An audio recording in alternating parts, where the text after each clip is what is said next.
Hey Floss Tube, this is Lori of Mischievous Stitches, and I have Jacob back here with me today. I thought we would pop in before he leaves this evening to go back to Fort Lackland. Joint base Lackland. Base Lackland? Joint base Lackland. I just want to thank you all ahead of time for all the love and support you've shown not only me, but Jacob through basic training. Several of you have prayed for him. There's been cards that have been sent to him in basic training, and I'll let him tell you about the experience. My husband and my parents and I went to took a road trip to see him graduate on the 5th or 6th. But anyway, the first... I don't even know. Yeah, it was the first weekend of December. We went up to watch him graduate. And December 7th, I think. 7th. It was just a great experience for us. Just full of pride. I know that the day... December 8th. December 8th? Yeah. Well, they had a special ceremony on the 7th. That is the first day I got to see him after many weeks away. And my husband and I were sitting very high up in the stands. It was freezing cold. It ended up raining that evening. And because the weather was forecasted to be in the 70s, which is what it is here, we did not dress appropriately. So we are huddled up with other families as close as we could get. But anyway, as soon as we were able to tap him out, which he had to remain in formation until a family member went down to tap him out, I couldn't wait. I plowed through the crowd down the bleachers to get to Jacob, and I was the first one down there to him. I could hear my husband behind me. There she goes. But these long legs, I put them to use. I did not have to go down the stairs. I went over the seats themselves and got to Jacob pretty quick. And she recognized my nose. They were dressed. I had a hood on. That covered most of my face because I was looking this way and she's coming down from looking from up here. So she saw my nose. Is what I heard from my dad. Yeah, my husband teased me. I kept saying, "There's Jacob right there." And he said, "How do you know?" I said, "I know my son. Do you not know your son? That is my son right there." And he wasn't so sure that that was Jacob, but it was. They were wearing, what do you call those, fatigues? Blues? No, you weren't in your dress blues. No, ABUs. ABUs. It was the camo outfit, but he had a hat on and the cinch-faced hoodies, so all that was showing of his face was here to here. And but I knew it was my son, so I went running for him, and it was great. I got emotional. He didn't because he was frozen. Every piece of skin that was showing was pink. And my mom was right behind me. Wasn't it, Grandma, that got to you next? It was you, then it was Daddy, and okay. Alyssa, and then Grandma and Papa came later, and they go up from a diagonal.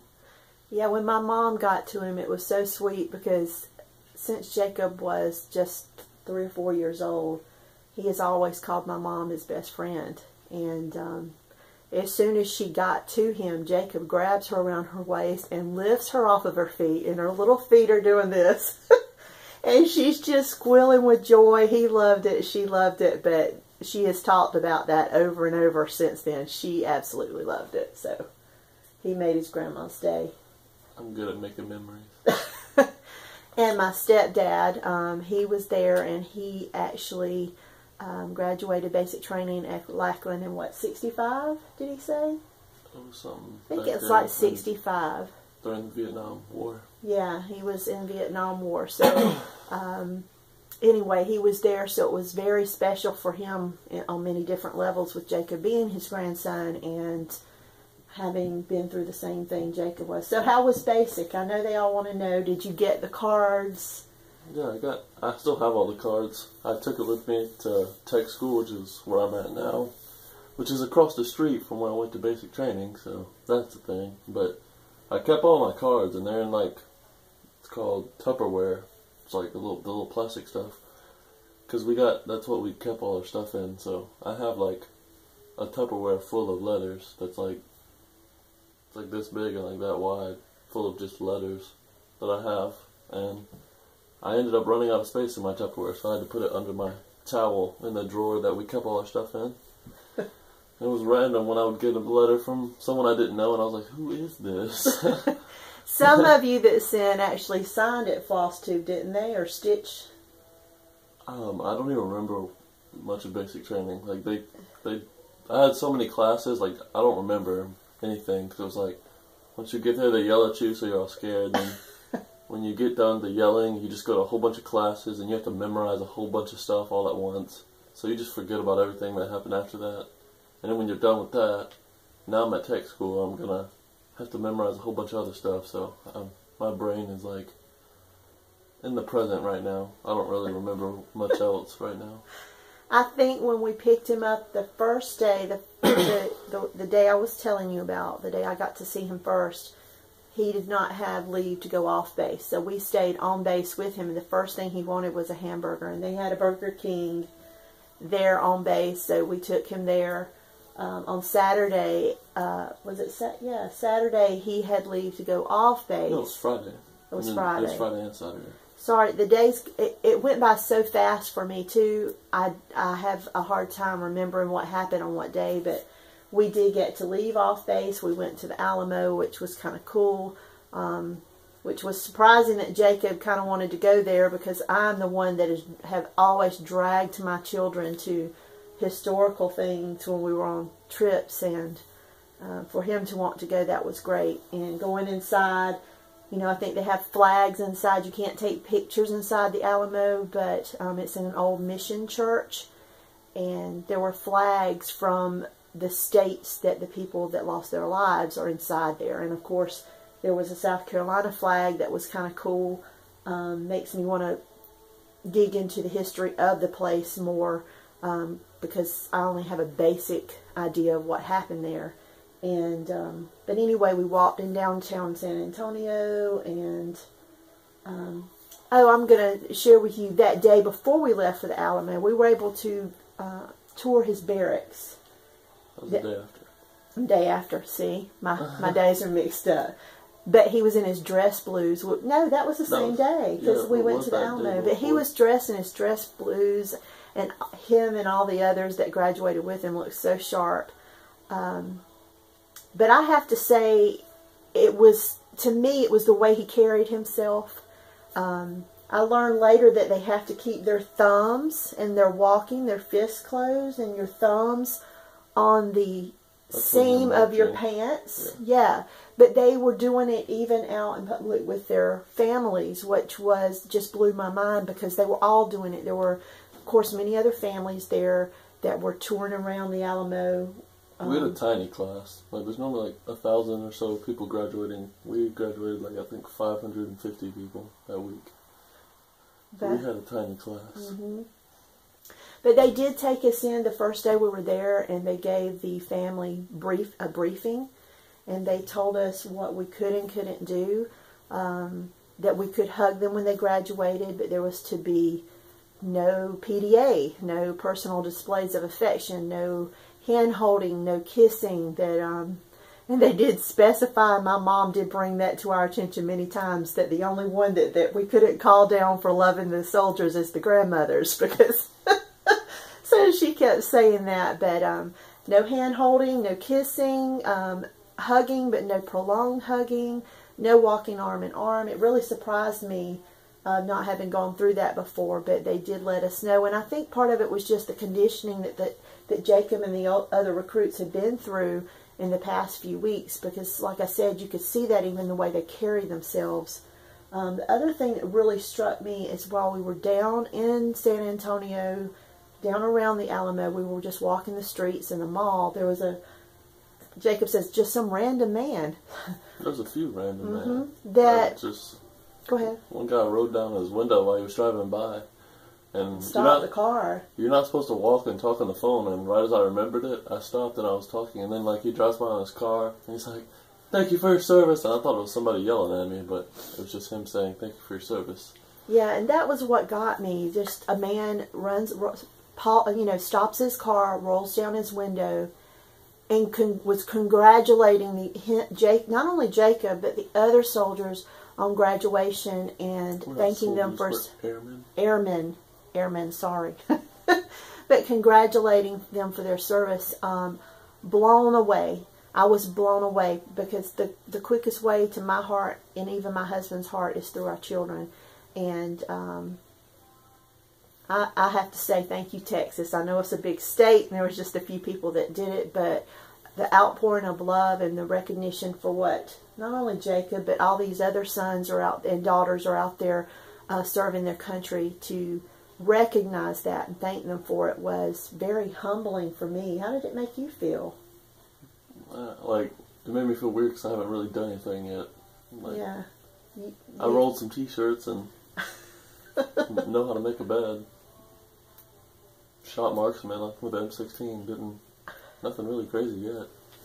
I need like a thank you for your service in like a couple years when I've done a few things. So it like means something. Not saying I don't accept it, like, thank you, but I just don't think I've done anything yet. You don't think you deserve the recognition? Is that what you're saying? Yeah, not yet. The other thing, when we were touring the barracks of where they stayed, and we got to see where Jacob, how he kept his clothing, you know.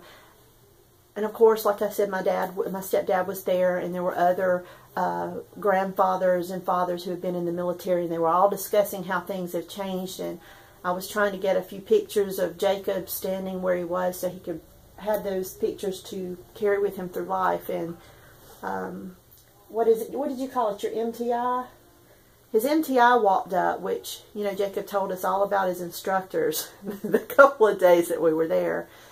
And he's just standing there, and I thought he was just, you know, making his presence known because the family was there. And there's a little sheet of paper that Jacob had to slip underneath. 341. A 341.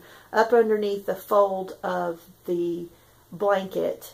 To just kind of let them know that you completed your housework? It's like a write-up. It's like, if they inspect us while we're like in class or whatever, so if something's wrong with your bed or your locker or your shoes, they just take it, and it's like, that's what you get when you do something wrong.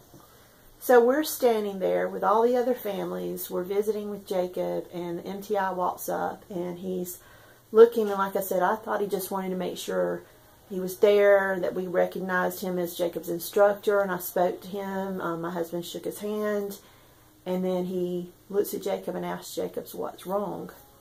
And Jacob immediately, you know, stood up at attention, and come to find out, Jacob had written something wrong on the paper. And it made it through that far.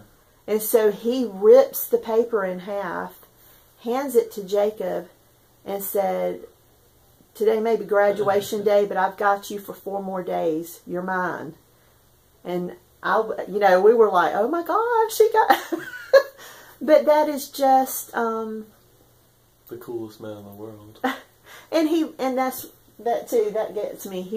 That's the one that he looked up to as instructor. But he was still all business, even right there with the family here. Right there, bro.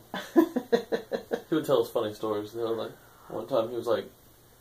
He works on helicopters, and it's like a specific helicopter, like it's the ones that go rescue people, and it's supposed to like eat the bullets while like, it's like a buff helicopter type thing, like it takes the bullets and deals bullets, like it has miniguns and all that, and it's supposed to like be for the pararescue men, which is our special forces, like our SEALs. So like he works on those, and one day he said he was in Afghanistan and he was sleeping in like a hammock, like built into the helicopter, like from the back of the helicopter to the front, and he woke up.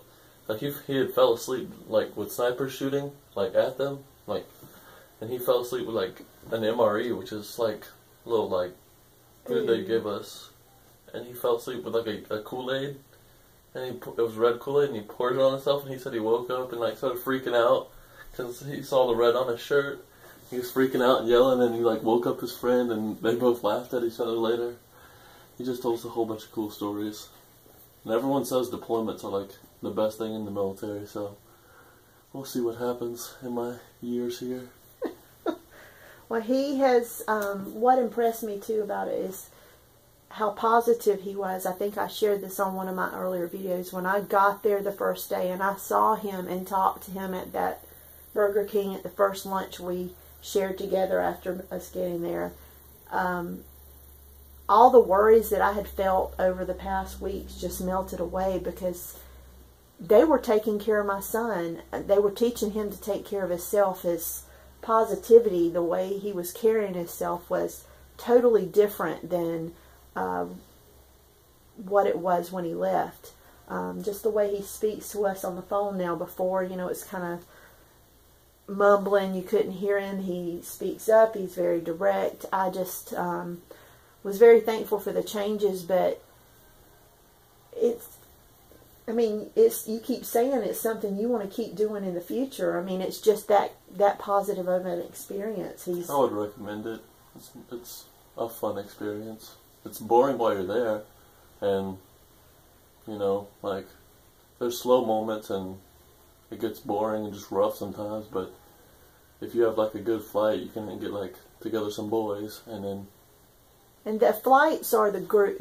What do you just call them? The groups of guys. So the ones that he was in his was a flight. So he was flight 045. So he had a great experience. And anything else you want to say? Y'all miss me? Y'all miss her? We have had a great few days. I reminded her. Yeah, he would ask me. Y'all, and I was like, no, I didn't. I would never forget about y'all. And she was like, no, I haven't made one in a few weeks. You want to make one? I was like, oh, so you're going to make one since I'm back?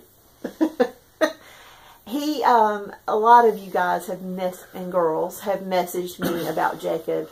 And once again, thank you for that. But we have just had such a busy month, just even getting ready for him to come home. And I've not mentioned her as much, but I'm sure will be in a video in the next few weeks. But my daughter Chelsea, who was in California, is now home because her husband is going to be sent on, what do they call it, a mission? He said, I think it's just a deployment, but he's going to go back for 6 months to what he called a workup.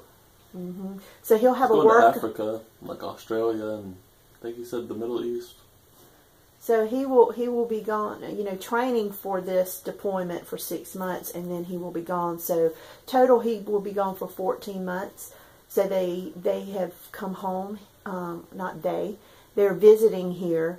Chelsea will be staying while he goes back. They've put all of their little belongings in storage, and while he is going to be gone. So I'm thankful to have her here because Jacob leaves tonight. We're going to take him up the road to Atlanta to catch a plane. I'm going to go shoot guns for my first 2 weeks of tech school. So he's excited about that. Get thrown around and get beat up. That's the worst week, I hear, but we'll see. He can handle it. He can handle anything. I don't know who he's trying to fool. Everyone says my tech school's like a stricter basic training, so we're going to see. We have to call our sergeants now. We don't call them sirs. And tell them what you're going to be doing. I'm a cop in the military. But what's the name of it? Security forces. Okay. So, anyway, I'll leave you all with that. I hope everyone stay safe this New Year's Eve, but many blessings in the coming new year. Thanks for your love that you have shown to Jacob, and the prayers and the cards, and I'm going to be flying through the fireworks. I won't land in San Antonio until like 11:40. Not gunworks, but fireworks. Yeah, I'll be 11:40, so I'll be in the new year. I'll be in San Antonio. So doing big things. That's right, doing great things. Well, thanks everyone. Hope to see you soon. Take care. Bye bye.